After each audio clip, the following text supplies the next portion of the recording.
Hey guys, Toby here from Hadler Fitness. So today I really just wanted to cover off on an awesome video about what separates you and the guy in the fitness magazine, okay?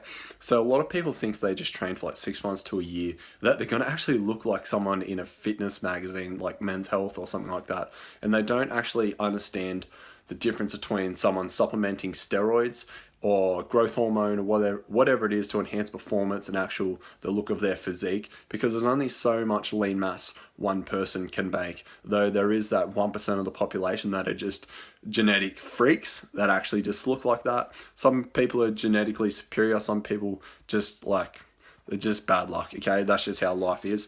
But that being said, you want to be the best version of yourself, so you can still work out, you still can improve, you can still chase the those aesthetic things that you want, like the physique, the six-pack, the big arms, the V-tape, all those kinds of things. Okay, so with someone that is supplementing steroids, as like enhancing drugs that makes them more anabolic and boosts their actual testosterone and hormonal profile and their muscle protein synthesis, raises their MPS levels to a new elevated height which their body isn't used to. Obviously they're going to grow more muscle, okay? Just was covering off in a few studies. So it actually shows that some studies list that people that are actually, say, supplementing growth hormone, for example, will grow more muscle than someone who is working out on the minimum dosage of like volume and intensity and frequency, okay? So if you're working out each muscle group once a week and you go to the gym 3 times a week.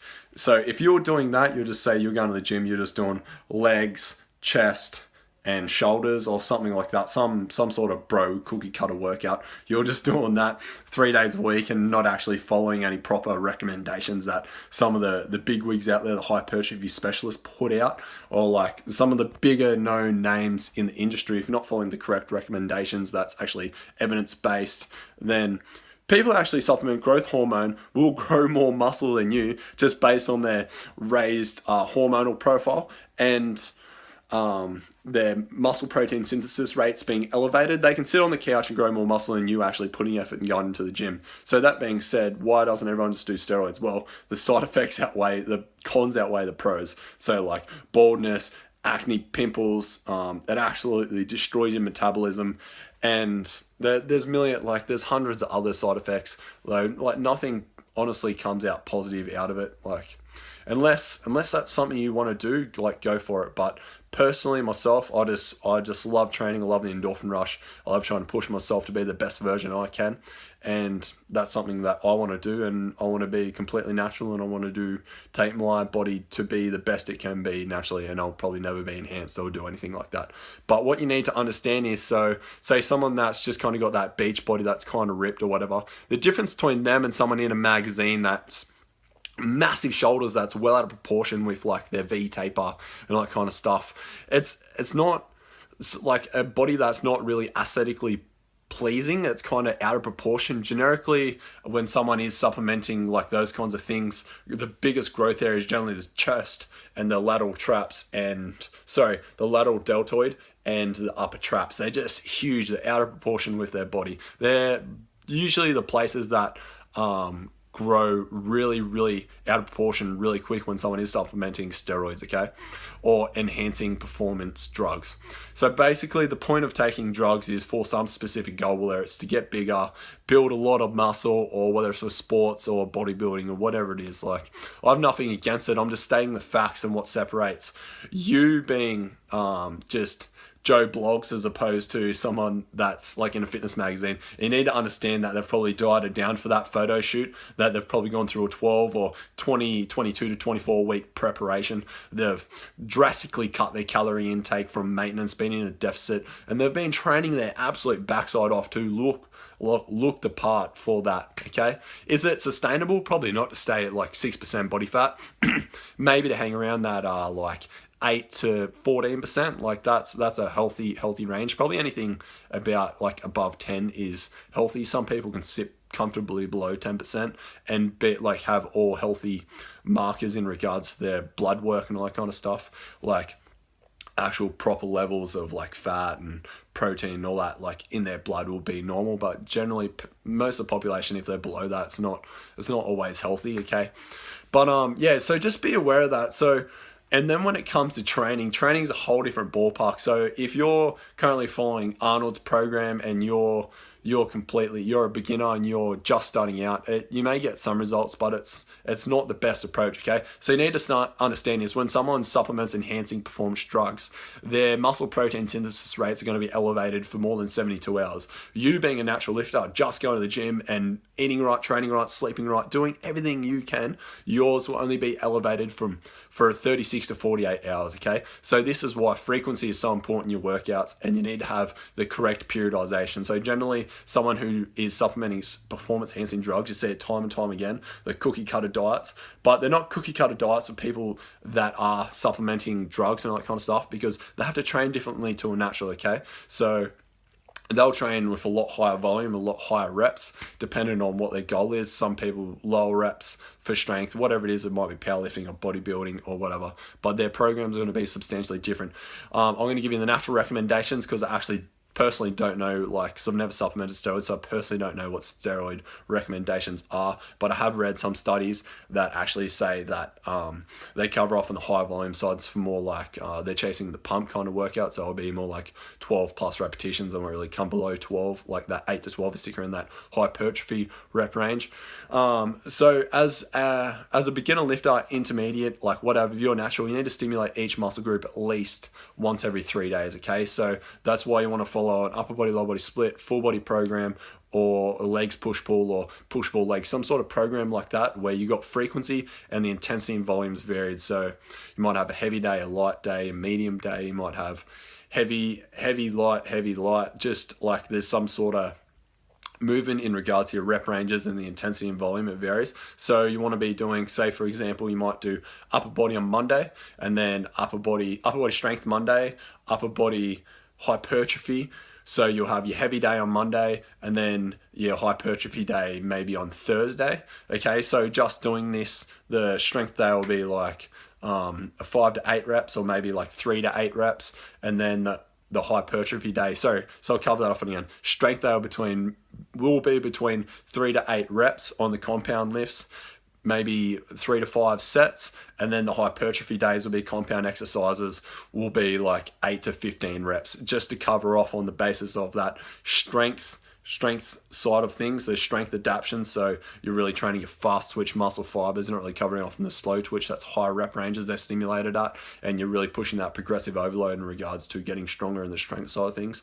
And then when you cover off on the hypertrophy day, you're stimulating more so the ones in between your type 2, type 1 fibers and slow twitch, fast twitch, depending on what muscle group it is. So covering off on a different range of rep ranges and sets and intensity. So you're just covering it. You cover all bases. You're going to work out fast twitch, slow twitch, your type 1, type 2 fibers, just absolutely kill everything. And then this is going to give you a really aesthetic, pleasing body that's going to be functional, because you're going to be training power, strength, speed in all those different rep ranges. That's why I personally think it's the best way to train. So recommendations: as a natural, you want to be training each muscle group 2 to 3 times a day. You want to have some sort of periodization, which is basically how you carry out your workouts, how you vary your heavy days and your lighter days, or how you go through a heavy program and how you go through a light program. Every program is periodized, but you need to be working out each muscle group 2 to 3 times a week. So those stimulations is going to be the best for a natural lifter, because there's no point working out each muscle group once a week, because you only have so much work capacity in each workout. So you can probably only do maybe 3 to 5 exercises on chest before your chest is completely smoked. And if you're only doing that once a week, you're missing out on more than 50 to 100 workouts a year. Okay, so that's why it's always better to focus on frequency as opposed to more so intensity and volume in the one workout. So chest, you could do chest 3 days a week in a full body program, and do it Monday, Wednesday, Friday, and you could do 2 exercises on each. You could do 2 exercises on chest each day, and that accumulates to 6 exercises on chest, as opposed to one session where you've done 3 to 5, but the amount of effort and the amount of volume that's going into those workouts is completely different. It's going to be substantially higher. Even though you worked out a little bit less in one workout, the workout over the week, your weekly volume and weekly intensity target is going to be a lot higher. So the accumulation of small steps leads to something larger and something a lot better. So as a natural, you want to be working out 2 to 3 times a week each muscle group, and you want to be doing the big compound lifts followed by the accessory lifts. And so you will do like bench press, squat, deadlift, shoulder press, and then the accessory work will be doing bicep curls, tricep pull downs, calf raises, lunges, all those kind of small things that kind of fill out your physique and make the difference in your actual strength and hypertrophy gains, and fill out those muscle imbalances and weaknesses within your physique. All right, so that being said, you want to have some sort of periodized program, okay? I'm an online trainer. I have free sample programs that I can give you, and I personally run a 12-week physique transformation challenge where I really delve into this and give you what I deem to be the best program for your physique and your body type and your genetics. And then there's heaps of sample programs online. Like, I didn't invent this stuff. Periodization's been around for over 100 years. I've just been training people for the last 3 to 4 years, and I personally have been training myself for just shy of a decade. So given all this, like, I've been in the gym, like, I'll throw my transformation up photo here, my transformation photo, and like, my progress has been a little bit slow because obviously life, broken bones, injuries, a lot of going through your early 20s, a lot of drinking, a lot of enjoying yourself, just having fun, having a kid, really just growing up and becoming a man. And just through all this, like, I've learnt a lot, but actually I personally follow my own recommendations and back that up with evidence-based principles. I follow the recommendations that the experts give out. And through that, I personally think that I have accumulated like a very, very, very good program, or good programs that you can fit to your lifestyle that are flexible, because flexibility and auto-regulation is so much better than just having a strict regime, okay? So like choosing when you want to do your heavy days, choosing when you want to do your light days, and actually enjoy your programs, as opposed to, okay, you must do this, you must do that. You actually choose when you do it on a weekly basis based on how you feel. And this actually is evidence-based and scientifically proven to produce more gains, more strength gains, more hypertrophy gains, okay?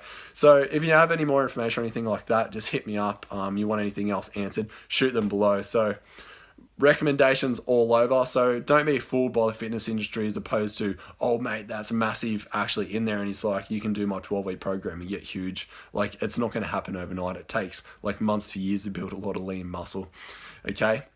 I'm just going to leave the video here, otherwise it's going to go for like 20 odd minutes. All right guys, catch you in the next one.